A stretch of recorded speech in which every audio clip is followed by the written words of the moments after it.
تیار رہنا ہے، اور جس طرح سے بھی کوٹ کی گئی ہے ایک آیت کے ہر ایک گھٹنا اس کے آگے جھکے گا، ہر زبان اقرار کرے گی۔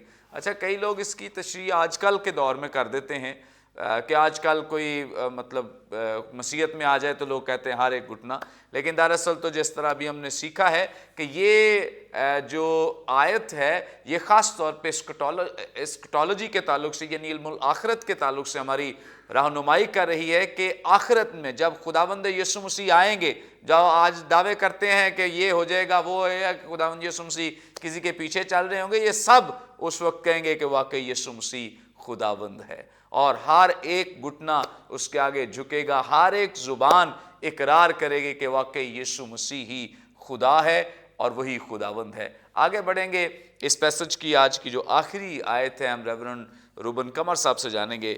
روبن صاحب، آپ ہماری رہنمائی فرمائیں، یہاں پہ لکھا ہے اور جب یہ باتیں ہونے لگیں، اب تو بہت ہی قریب، اور کیسی بات ہے جب ہم خداوند یسوع مسیح کی جلالی آمد کے ایسے قدم قدم پہ لگتا ہے جیسے وہ آمد قریب ہوتی جا رہی ہے۔ پیسج میں بھی اسی طرح سے بیان کیا جا رہا ہے، جب یہ باتیں ہونے لگیں تو سیدھے ہو کر سر اوپر اٹھانا، اس لیے کہ تمہاری مخلصی نزدیک ہوگی۔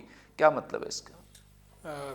ابھی ہم سیکھ رہے تھے اور بڑے سیکوینس کے ساتھ اس کے طرف ہم بڑھ رہے ہیں، اور آپ نے بھی اسی طرح سے فرمایا کہ جیسے یسوع کی آمد نزدیک ہے، ہم ویسے بھی یہ ایمان رکھتے ہیں کہ یسوع کی آمد نزدیک ہے، تو اسی طرح سے وقت قریب آ رہا ہے۔ اسی طرح سے یہاں بھی جیسے جیسے آیت آگے بڑھ رہی ہے تو ہم اسی طرح سے سیکھتے جا رہے ہیں کہ خداوند یسوع مسیح کی آمد کی طرف ہم بڑھ رہے ہیں۔ تو پہلے نشانات کا ذکر ہے، پھر نشانات کے بعد لوگوں کا رویہ ہے، پھر اس کے بعد خاص طور پر ہم نے ابھی سیکھا کہ خداوند یسوع مسیح کو لوگ آتے ہوئے دیکھیں گے۔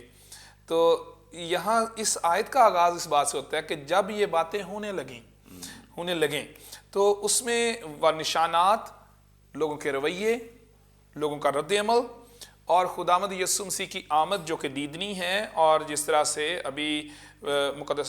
ابھی ہم رسولوں کے اعمال کی کتاب میں سے پہلے باب کی جو 11ویں آیت ہے اس پر فوکس تھا، اس کو دیکھ رہے تھے کہ خداوند یسوع مسیح جس طرح گئے اور شاگرد آسمان کی طرف دیکھ رہے تھے، جب خداوند یسوع مسیح واپس آئیں گے تو اس وقت بھی وہ دیکھے جا سکیں گے، دیدنی آمد ہے۔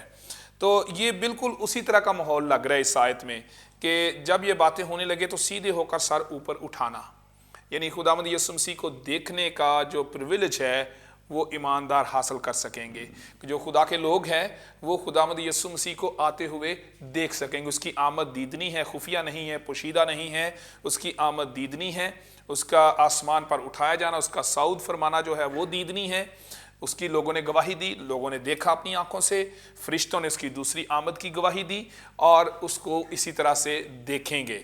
اور اب یہاں پر ایک خاص بات یہ ہے کہ یہ آیت ایمانداروں کو ایک ایسے رویے کی طرف لے کر جاتی ہے اور تیار کرتی ہے جو کہ بڑا ضروری ہے کہ ایمانداروں کی ایمان سے بھرپور زندگی میں موجود ہو۔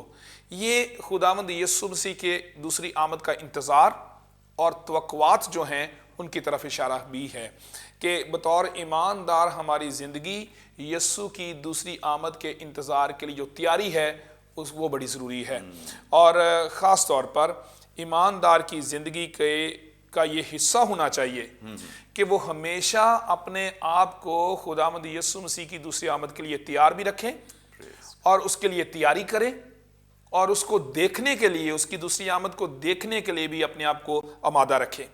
کسی مفسر نے بڑی خوبصورت بات کی کہ سر اوپر اٹھانا جو ہے یہ ایمان، امید اور دعا کرنے کی نشانی بھی ہے۔ اور ایک اور مفسر نے کہا کہ سر اوپر اٹھانا خداوند یسوع مسیح کے اس طرح کے جیسچر دینے کے دو حوالہ جات جو میں نے ابھی آپ کے سامنے بیان بھی کروں گا، یہ کسی چیز کی تکمیل کی طرف اشارہ ہے۔ یوحنا کی انجیل 17واں باب اور اس کی پہلی آیت میں خداوند یسوع مسیح نے فرمایا، یسوع نے یہ باتیں کہیں اور اپنی آنکھیں آسمان کی طرف اٹھا کر کہا، اے باپ، وہ گھڑی آ پہنچی، اپنے بیٹے کا جلال ظاہر کر تاکہ بیٹا تیرا جلال ظاہر کرے۔ یہ آیت خداوند یسوع مسیح کے الفاظ جو ہیں وہ کسی تکمیل کی طرف اشارہ کر رہے ہیں کہ خداوند یسوع مسیح کو جلال پہنچنے کا اور خدا باپ کو جلال پہنچنے کا وقت آ پہنچا ہے۔ اس کے علاوہ یوحنا کی انجیل کے 11ویں باب میں بھی جب ذکر ہے لازر کے زندہ ہونے کے معجزے کا، تو لازر کے زندہ ہونے سے پہلے بھی خداوند یسوع مسیح نے اپنی آنکھیں اٹھا کر کہا، یعنی اوپر کی طرف، اے باپ میں تیرا شکر کرتا ہوں کہ تو نے میری سن لی۔ یہاں بھی تکمیل کی طرف اشارہ ہے کہ خداوند یسوع مسیح کہ تو نے میری سن لی، یعنی جو کچھ میں چاہتا ہوں وہ ہو چکا ہے، اور لازر اس کے بعد زندہ ہوا۔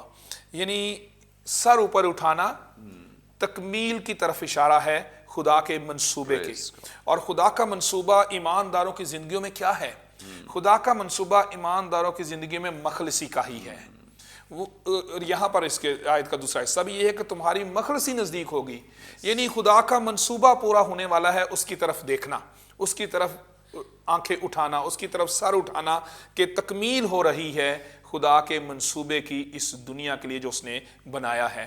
خداوند کی آمد جو ہے وہ اس دنیا میں مخلصی کے منصوبے کی تکمیل ہے، جس کے لیے ایماندار کو اپنا سر اٹھانے کی ضرورت ہے، دیکھنے کی ضرورت ہے، توقع رکھنے کی ضرورت ہے، تیار رہنے کی ضرورت ہے۔ اور خاص طور پر ایک اور مفسر خدا کے خادم نے کہا کہ جو مخلصی کی نزدیک ہونے کا ذکر ہے اس میں چند باتیں ایمانداروں کے لیے بڑی ایمان سے بھرپور ہیں جو ہمیں ذہن میں رکھنی چاہیے کہ مخلصی جو ہے وہ ہے کیا؟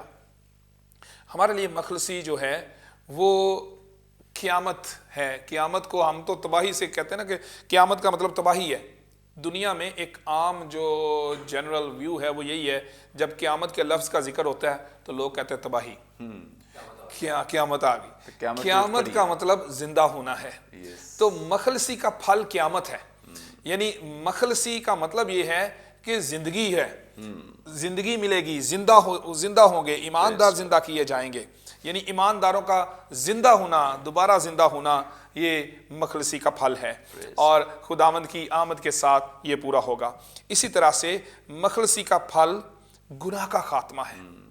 گناہ کی بادشاہی جو اس دنیا میں انسانوں کی زندگی میں کام کرتی ہے، اس کا ہمیشہ کے لیے خاتمہ جو ہے وہ اس وقت ممکن ہوگا۔ مخلصی نئے آسمان اور نئی زمین کی طرف اشارہ ہے جو خداوند یسوع مسیح کے وسیلے سے ممکن ہوگا۔ مخلصی گناہ سے رہائی ہے، مخلصی جلالی بدن کا دیا جانا ہے۔ یعنی یہ اس لیے یہاں پر بات کی گئی کہ سر اوپر اٹھانا، یعنی وہ سب کچھ تکمیل کی طرف پہنچ جائے گا جس کا انتظار ایماندار کر رہے ہیں۔ ایماندار قیامت کا انتظار کر رہے ہیں، جب وہ زندہ کیے جائیں گے، جب ان کے عزیز جو یسوع میں مر گئے وہ زندہ کیے جائیں گے۔ ایماندار دوبارہ سے نئے آسمان اور نئی زمین کے قیام کا انتظار کر رہے ہیں۔ ایماندار یسوع کی آمد اور اس کی بادشاہی میں شامل ہونے کا انتظار کر رہے ہیں۔ اس لیے ایماندار سر اٹھا کر بڑے ایمان کے ساتھ، انتظار اور توقع کے ساتھ زندگی گزار سکتے ہیں کہ یسوع آئے گا تو یہ سب کچھ ممکن ہوگا۔ پریز گاڈ، تھینک یو سو مچ۔ بڑی خوبصورت اور بڑی بابرکت باتیں جو خداوند کے کلام میں سے خداوند یسوع مسیح کی جلالی آمد کے تعلق سے ہم نے سیکھی ہیں، جانی ہیں کہ کس طور سے خداوند یسوع مسیح آئیں گے، اور اس طور سے ایماندار جو ہیں وہ اس کی بادشاہت کا ہمیشہ کے لیے حصہ بن جائیں گے۔ تھینک یو سو مچ بھائی صاحب۔ تھینک یو جی بھائی صاحب جی، تھینک یو سو مچ۔ بہت شکریہ۔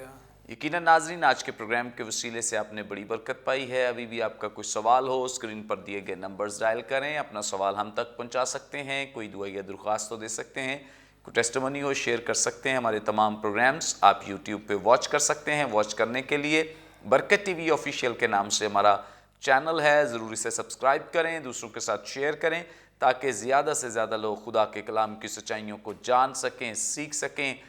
اپنا فیڈ بیک پروگرام کے تعلق سے دینا نہ بھولیں۔ آئندہ ایک نئے پروگرام کے ساتھ دوبارہ آپ کی خدمت میں حاضر ہوں گے، تب تک کے لیے اجازت دیجیے۔ دیکھتے رہیے برکت T V. God bless you all.